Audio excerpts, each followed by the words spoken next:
frères et sœurs, la paix soit avec vous.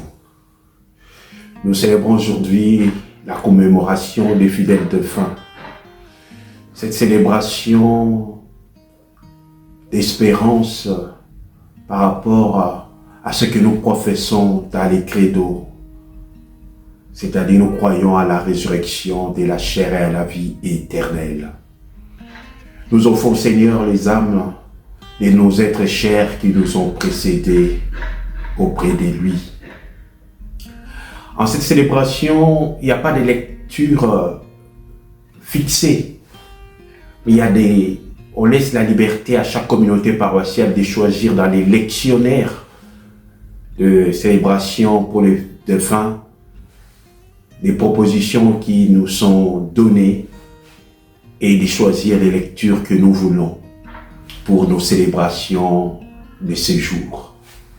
Et pour nous, ici à Draveil, nous avons choisi pour la première lecture la lecture du livre de la sagesse au 3e chapitre, du 1er au 6e verset, ainsi que le verset 9. La deuxième lecture, c'est la lettre de Saint Paul apôtre aux Romains, au 6e chapitre, du 3e au 9e verset. Et pour l'évangile, nous avons choisi l'évangile de Jésus-Christ selon Saint Jean, chapitre 6e, du 37e verset au 40e. Voilà les lectures que nous allons méditer avec vous pour cette célébration d'espérance. Frères et sœurs, cette célébration d'espérance est liée intimement à la célébration d'hier de la Toussaint. Voici ce peuple immense qui ont cherché le Seigneur et qui sont devant le trône du Seigneur dans la félicité éternelle. Si hier nous avons célébré les fidèles, les saints qui nous ont précédés, aussi avec cette invitation de les rejoindre, c'est parce que nous sommes le peuple d'alliance et des croyants. Et cette célébration d'hier nous a rassurés, encouragés pour dire notre chemin a pour but ultime habiter notre patrie, le ciel. Et aujourd'hui, dans cette dynamique, nous venons offrir au Seigneur ceux qui nous ont précédés, ceux dont nous avons connu les visages, ceux que nous avons côtoyés, ces visages que nous avons chéris, ces hommes et les femmes que nous avons portés, aimés à Dieu pour que Dieu puisse les accueillir dans sa demeure. Une espérance, un amour, une tendresse.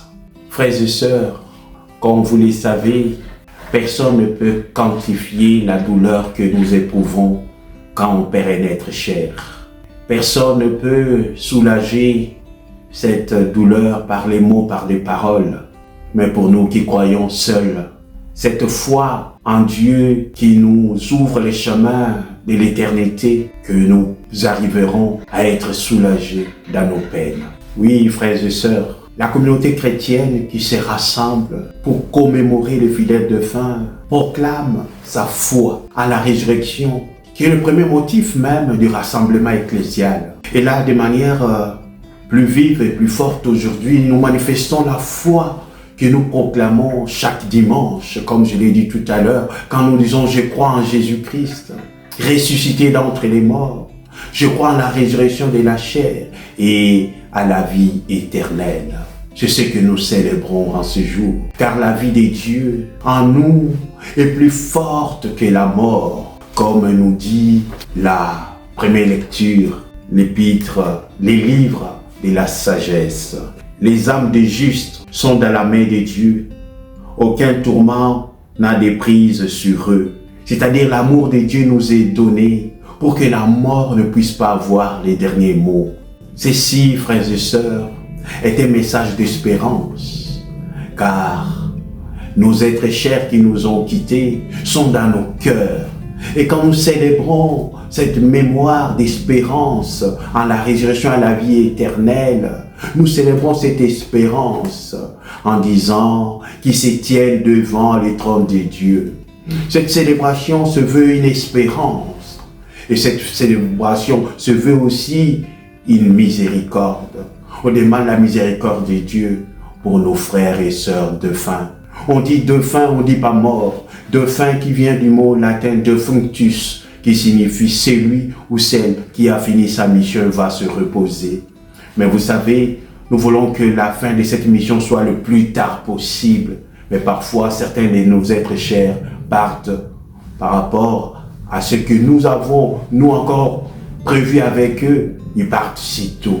Mais cela nous dépasse. Cela ne dépend pas que de nous.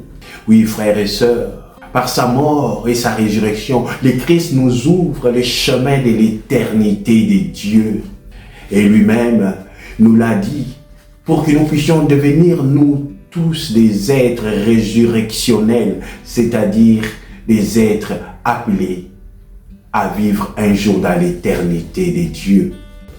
Et ceci, frères et sœurs, c'est vraiment le nœud de notre foi. Cette dimension d'une existence qui est au-delà du temps. La mort est vaincue par cet amour de Dieu en nous. Et la vie aura toujours le dernier mot. Oui, frères et sœurs, c'est alors que retentit cette parole de consolation, cette parole d'espérance, cette bonne nouvelle, comme nous dit Saint Paul dans la deuxième lecture. Frères, ne le savez-vous pas? Nous tous qui par le baptême avons été unis au Christ Jésus, c'est à sa mort que nous avons été unis par le baptême. Oui, nous sommes unis avec le Christ. C'est ça la bonne nouvelle, frères et sœurs. Notre vie est liée à celle du Christ. Voici cette bonne nouvelle. C'est la communion au Christ. C'est dire qu'aucune douleur, aucune souffrance de notre deuil ne peut faire le poids devant la force, frères et sœurs, de la consolation de ces dieux qui vient à nous et nous ouvre la route de l'espérance et de la vie éternelle. Et Saint Paul nous le dit encore avec des mots plus clairs. Et si nous sommes passés par la mort avec le Christ, nous croyons que nous vivrons aussi avec lui. Nous le savons en effet. Ressuscité d'entre les morts, le Christ ne meurt plus. La mort n'a plus le pouvoir sur lui. C'est ce que nous célébrons en ces jours, au-delà de nos cœurs meurtris par la douleur de la séparation. Mais le poids de la consolation de Dieu est plus que nos douleurs, frères et sœurs. C'est pourquoi, dans l'évangile de ces jours, Saint Jean nous dit, en ces temps-là, Jésus disait à la foule, « Tous ceux que me donne le Père viendront jusqu'à moi, et celui qui vient à moi, je ne vais pas le jeter dehors, car je suis descendu du ciel pour faire non pas ma volonté, mais la volonté de celui qui m'a envoyé. Or, telle est la volonté de celui qui m'a envoyé, que je ne perde aucun de ceux qu'il m'a donnés, mais que je les ressuscite au dernier jour. » Voilà cette grande et bonne nouvelle qui fait naître en nous cette espérance à la résurrection et à la vie éternelle. C'est le nœud même de notre célébration de ce jour, l'espérance à la vie éternelle, car nous sommes en pèlerinage pour habiter un jour notre patrie. Par le baptême, nous naissons à la vie en Dieu et par notre mort, nous retournons à la maison. Oui, frères et sœurs, par le baptême, nous sommes unis au Christ comme nous dit Saint Paul dans la deuxième lecture. C'est pour une vie nouvelle en lui, en Dieu.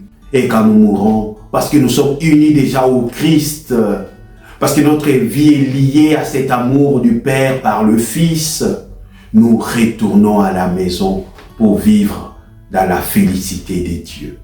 Oui, frères et sœurs, dans cette espérance, c'est tout un travail. C'est-à-dire faire la descente dans les profondeurs de nos vies.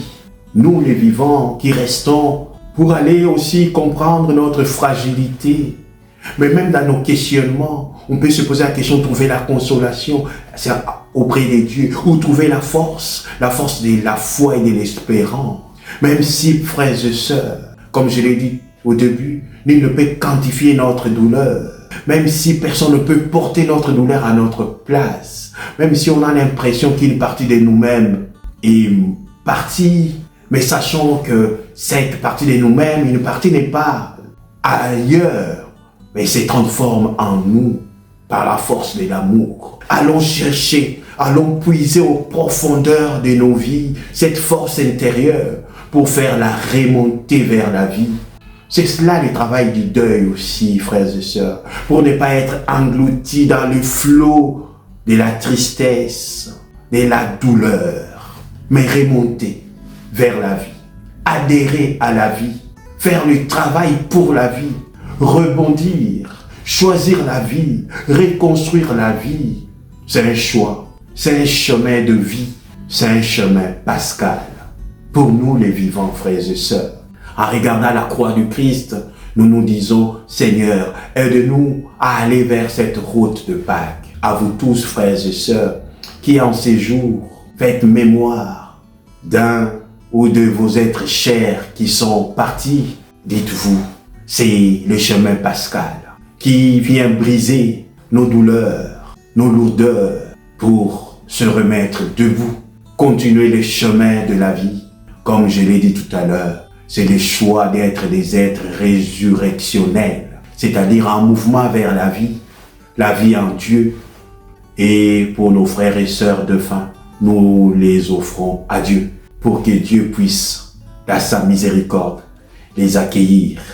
Et nous, les vivants, que le Seigneur nous console, que le Seigneur vienne sécher nos larmes, que le Seigneur, à travers ceux qui nous entourent, nous relève pour poursuivre des chemins et vivre cette espérance et toujours se dire, la vie a toujours les derniers mots. Au nom du Père et du Fils et du Saint-Esprit.